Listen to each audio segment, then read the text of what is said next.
প্রিয় শিক্ষার্থী বন্ধুরা, অনলাইন ক্লাসে তোমাদেরকে স্বাগতম। পূর্ব ধারাবাহিকতার মতোই আজকে আমি তোমাদের জন্য হিসাব বিজ্ঞান বইয়ের ষষ্ঠ অধ্যায়ের যাবত অধ্যায় সৃজনশীল প্রশ্ন 3 এই প্রশ্নটা সমাধান করাবো। প্রশ্ন কতে বলছে চৌধুরী হার্ডওয়্যারের প্রারম্ভিক মূলধনের পরিমাণ। প্রারম্ভিক মূলধন বের করার জন্য তোমাদেরকে যে কাজটা করতে হবে সেটা হচ্ছে যে বছরের শুরু বা মাসের শুরুর যে মূলধনটা আছে সেটাই হবে প্রারম্ভিক মূলধন। এখানে জানুয়ারি 1 তারিখে বলছে যে নগদ 2,50,000 টাকা এবং 65,000 টাকার আসবাবপত্র নিয়ে ব্যবসা শুরু করা হলো। তাহলে নগদ টাকা এবং আসবাবপত্র নিয়েই ব্যবসাটা শুরু করা হলো। এই টাকাগুলো, নগদ টাকা এবং আসবাবপত্র, এই টাকাগুলো প্রতিষ্ঠানের মালিককে সরবরাহ করছে। কাকে সরবরাহ করছে? প্রতিষ্ঠানকে সরবরাহ করছে। আমরা জানি যে মালিক যদি প্রতিষ্ঠানকে যদি কোনো অর্থ, সম্পদ, পণ্য যদি সরবরাহ করে তাহলে সেটা মূলধন হিসেবে অন্তর্ভুক্ত হবে। তাহলে এখানে মূলধনের পরিমাণ 2,50,000 এবং 65,000 টাকা।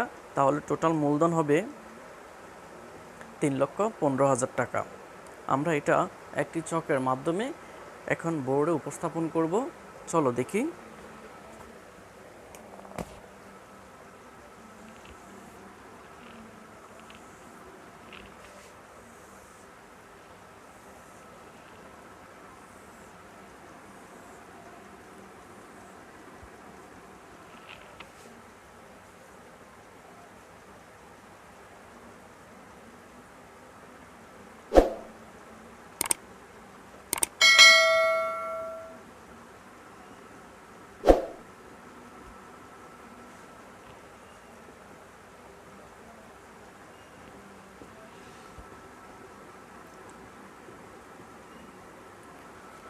প্রিয় শিক্ষার্থী বন্ধুরা, তোমরা দেখতে পাচ্ছ যে আমি একটি চক অঙ্কন করলাম যে তারিখ, বিবরণ, টাকা। এটা একটি সাধারণ চক। এই চকের মাধ্যমে আমরা প্রারম্ভিক মূলধনের পরিমাণটা উল্লেখ করব।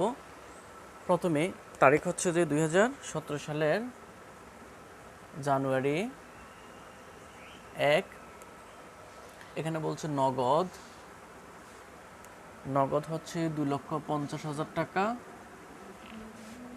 আর আসবাবপত্র হচ্ছে 65,000 টাকা। তাহলে যোগ করলে হবে 3,15,000 টাকা। তাহলে এটাকে আমরা ক্লোজ করব। এটাই হচ্ছে যে প্রারম্ভিক মূলধন।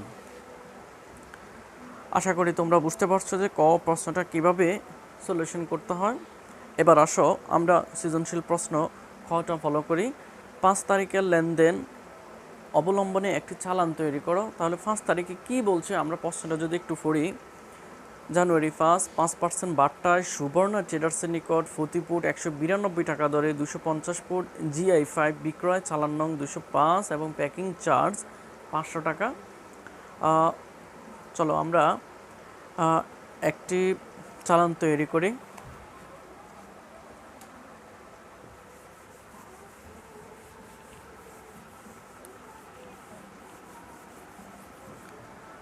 চালান তৈরি করার জন্য প্রথমে তোমাদেরকে প্রতিষ্ঠানের নামটা লিখতে হবে যে চৌধুরী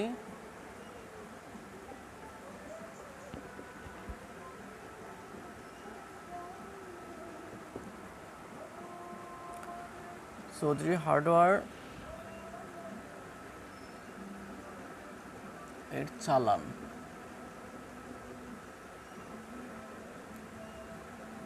হাইলাইট করে দিতে পারো। আর বাম পাশে তোমরা তারিখ লিখতে হবে। তারিখ হচ্ছে বাম পাশে তোমরা চালান নংটা লিখতে হবে। চালান নং হচ্ছে 5 তারিখের, চালান নংটা হচ্ছে 205। আর ডান পাশে তোমরা তারিখটা উল্লেখ করতে পারো। তারিখ হচ্ছে 5 জানুয়ারি 2017। এরপরে আমরা লিখব যে ক্রেতার নাম। ক্রেতার নাম হচ্ছে যে সুবর্ণা ট্রেডার্স।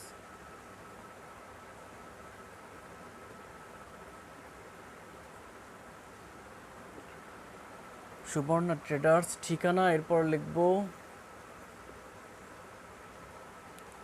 ঠিকানা এখানে দেওয়া নেই। এরপরে আমরা একটি চক তৈরি করব। এই ছকের মধ্যে থাকবে প্রথমে ক্রমিক নং, মালের বিবরণ, দর, পরিমাণ, টাকা, এরকম একটা গড় তোমরা করবে। প্রথমে ক্রমিক নং, মালের বিবরণ, দর, পরিমাণ, টাকা। আশা করি তোমরা দেখতে পাচ্ছ যে কিভাবে চালানটা প্রস্তুত করতে হয়। প্রথমে ক্রমিক নং দিলাম 1, মালের বিবরণ, কি মাল বিক্রি করছে আমরা সেটা লিখব যে GI 5 বিক্রয়।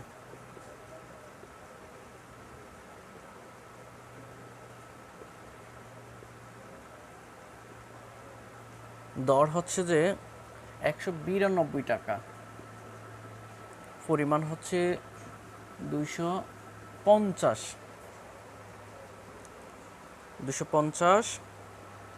এরপরে মোট টাকাটা আমরা বের করে নিচ্ছি, 192, 250,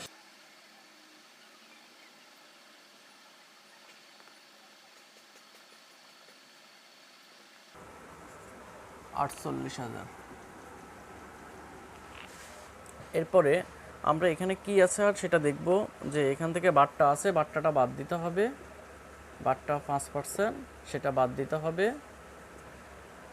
বাট্টা 5%, 48,000-এর 5% হচ্ছে যে 2400। তাহলে বাট্টাটা যদি আমরা বাদ দিই থাকে কত,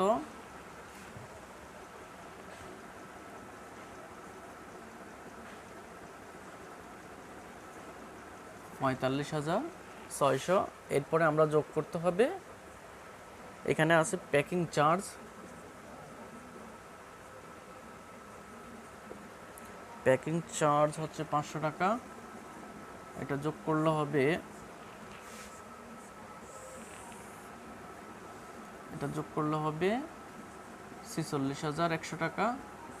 তারপরে ক্লোজ করবা।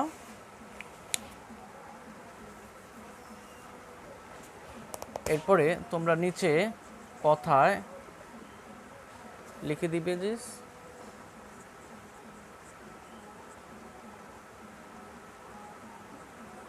46,100 টাকা মাত্র। এরপরে নিচে দিয়ে বিক্রয় শর্ত, যদি বিক্রয় শর্ত থাকে বিক্রয় শর্তটা লিখে দিবে, আর এখানে বিক্রেতার স্বাক্ষর থাকবে।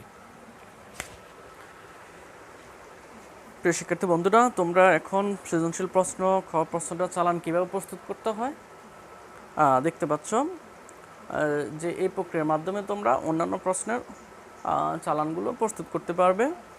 এবার আসো সৃজনশীল প্রশ্ন গতে বলছে যে জানুয়ারি মাসের 8, 15, 18, 28 তারিখের লেনদেনগুলো সাধারণ জাবেদা লিপিবদ্ধ করো। সাধারণ জাবেদা লিপিবদ্ধ করতে বলছে। তোমরা জানো যে সাধারণ জাবেদা গড়টা হচ্ছে তারিখ, বিবরণ, প্রতি পৃষ্ঠা, ডেবিট টাকা, ক্রেডিট টাকা, 5টা কলাম থাকে সাধারণ জাবেদায়। তাহলে আমরা সাধারণ জাবেদা, তোমরা সাধারণ জাবেদার গড়টি করে ফেলো। এটাকে আমি বলে দিচ্ছি যে তোমরা কিভাবে সাধারণ জাবেদাগুলো বলে দিচ্ছি। 8, 15, 18, 28 তারিখে, 8, 15, 18, 28 তারিখের জাবেদাগুলোর মধ্যে প্রথমে 8 তারিখের জাবেদাটা হবে রাজন ট্রেডার্সের নিকট থেকে 41,500 টাকার পণ্য ক্রয় করে চেক প্রদান। তাহলে পণ্য ক্রয় করছে, বিনিময়ে কি প্রদান করছে? প্রতিষ্ঠান থেকে চেক প্রদান করছে। তাহলে আমরা জানি যে চেক প্রদান করলে ব্যাংক হিসাব ক্রেডিট হয়, আর চেক পাওয়া গেলে ব্যাংক হিসাব ডেবিট হয়। এখানে ব্যাংক হিসাব ক্রেডিট আর ডেবিট হবে ক্রয় হিসাব। এরপরে 15 তারিখে জাবেদাটা হচ্ছে ব্যবসায়ের ব্যবহারের জন্য কাগজ ও কলম ক্রয় 200 টাকা। কাগজ ও কলমকে আমরা মনিহারি নামে অন্তর্ভুক্ত করি, মনিহারি হিসাব নামে অন্তর্ভুক্ত করি, যেহেতু প্রতিষ্ঠানে কাগজ ও কলম আসছে আর অন্যদিকে বিনিময়ে কিন্তু নগদ টাকা চলে গেছে। তাহলে নগদ টাকা গেলে নগদান হিসাব ক্রেডিট হবে আর মনিহারি হিসাব ডেবিট হবে। ব্যবসার জন্য এরপরের তারিখটা হচ্ছে 18 তারিখ, ব্যবসার জন্য আলমারি ক্রয়ের পরিবহন ব্যয় 1500 টাকা। আলমারি ক্রয় পরিবহন করলে সম্পদ ক্রয়ের যদি পরিবহন হয় তাহলে সেটা সম্পদ নামেই অন্তর্ভুক্ত করতে হয়। তাহলে এখানে আসবাবপত্র হিসাব ডেবিট হবে আর নগদান হিসাব ক্রেডিট হবে। তারপরে 28 তারিখের জাবেদাটা হচ্ছে ব্যক্তিগত প্রয়োজনে পণ্য উত্তোলন করলে এই পণ্যটা উত্তোলন করছে প্রতিষ্ঠানের মালিক, যেহেতু মালিক উত্তোলন করলে উত্তোলন হিসাব হয়। আর অন্যদিকে প্রতিষ্ঠানের থেকে পণ্যটা কমছে, আমরা জানি যে প্রতিষ্ঠানের পণ্য কমলে ক্রয় হিসাব ক্রেডিট হয়, তাহলে উত্তোলন হিসাব ডেবিট হবে এবং ক্রয় হিসাব ক্রেডিট হবে। আশা করি তোমরা একটা সাধারণ জাবেদার একটা গড় করে তোমরা এই প্রশ্নটা সলিউশন করতে পারবে। তো শিক্ষার্থী বন্ধুরা, আজকে এই পর্যন্তই। পরবর্তী সৃজনশীল প্রশ্ন 4 প্রশ্নটা সমাধান নিয়ে হাজির হব। ততক্ষণ পর্যন্ত ভালো থাকো, সুস্থ থাকো। সকলকে ধন্যবাদ জানিয়ে বিদায় নিচ্ছি। আল্লাহ হাফেজ।